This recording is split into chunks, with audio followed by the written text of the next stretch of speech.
দাঁড়া, আমার আরেকটা চোখ করে দিই। ও দাঁড়া পূজা। ও আমি জানি দুটো হয়ে গেছে। কি করে দুটো হয়ে যাবে? আমি দু হাত দিয়ে করাবো। একটু এই লঙ্কাটা একটু চাটনি। দেখেছো গাইস এরকম ভুরু।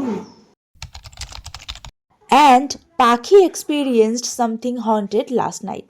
Yes, hi, আমি টোনা and welcome to the episode 6 of Sikkim সুন্দরী সিরিজ। তো পরের দিন লুংচুকে আমাদের সকালটা এরকম সুন্দর ঝা চকচকে ভিউ দিয়ে শুরু হলো। সকালে উঠে আমরা জানতে পারি লাস্ট নাইটে পাখির কিছু এক্সপিরিয়েন্সের কথা। আর সকালবেলা হোমস্টে থেকে আমাদের দেওয়া হয়েছিল প্রথমেই এই ব্ল্যাক টি। তো যেটা বলছিলাম, লাস্ট নাইট পাখি সারা রাত ধরে কারোর হাঁটার শব্দ, ঘড়ির টিকটিক শব্দ, যেখানে আমাদের কারোর কাছে কোনো ঘড়ি ছিল না, না আমাদের রুমে ঘড়ি ছিল, এরকম বিভিন্ন ধরনের আওয়াজ, ছিটকিনির ওঠানামা, এই সমস্ত কিছু ফিল করেছে। এবং পুরো বিষয়টা যখন আমরা হোটেল কর্তৃপক্ষের সাথে আলোচনা করি, তখন তারাও জানায় যে এর আগেও এরকম বিভিন্ন ধরনের রিপোর্ট তারা আরও বিভিন্ন ট্যুরিস্টদের কাছ থেকে পেয়েছে। প্রথম দিনই এরকম একটা এক্সপিরিয়েন্স হবে তা কে জানতো। দাঁড়া, আমার আরেকটা চোখ করে দিই। ও দাঁড়া পূজা। ও আমি জানি দুটো হয়ে গেছে। কি করে দুটো হয়ে যাবে? আমি দু হাত দিয়ে করাবো। এরপর আমরা ফাইনালি সবাই ফ্রেশ হয়ে রেডি হওয়া স্টার্ট করি, কারণ আমাদের সেদিনকে ডেস্টিনেশন ছিল জুলুক। অ্যান্ড থ্যাঙ্ক গড যে এই হোমস্টেতে আমাদের এই একদিনই স্টে ছিল। আর আগেই বলেছিলাম আমাদের হোমস্টের একটা রুমেও আয়না ছিল না, তাই এই ফ্রন্ট ক্যামেরার সামনে বসে মেকআপ করাই আমাদের একমাত্র ভরসা ছিল। দেখেছো গাইস এরকম ভুরু।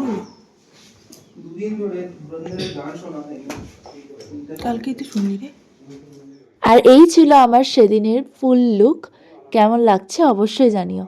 আর ব্রেকফাস্টে আমাদের সেদিন দেওয়া হয়েছিল ম্যাগি, যেটা টেস্ট ছিল ওই ওকে ওকে টাইপ। এরপর ব্রেকফাস্ট সেরে আমরা রওনা দেব রংলি বাজারের উদ্দেশ্যে, যেখানে আমাদের ড্রাইভার দাদা আর আমাদের গাড়ি চেঞ্জ হবে অ্যান্ড দেন সে আমাদেরকে নিয়ে যাবে জুলুকে। এরপর রংলি বাজার যাওয়ার রাস্তায় দেখো এরকম সুন্দর সুন্দর ময়ূরী দেখতে পাই আমরা। ইন দ্য মিন টাইম আরও একটা ইম্পর্টেন্ট ইনফরমেশন তোমাদেরকে দিয়ে রাখি।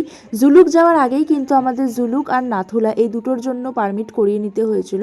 আর এই পারমিটের জন্য কিন্তু দরকার ভীষণ ভালো বার্গেনিং স্কিল।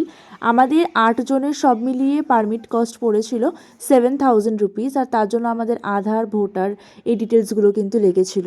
এরপর রংলি বাজারে আমাদের গাড়ি চেঞ্জ হওয়ার পর আমরা ডিসাইড করি সেখানেই একটা ছোট্ট দোকানে আমরা মোমো খাবো, কারণ যেহেতু অনেকটা সকালে বেরিয়েছিলাম আমাদের খিদেও পেয়ে গিয়েছিল। আর আমরা ভেবেছিলাম সেদিন আমরা খুব ঠান্ডা পাবো, আর যেটা আমাদের সাথে একটা খুব সুন্দর স্ক্যাম হয়ে গিয়েছিল।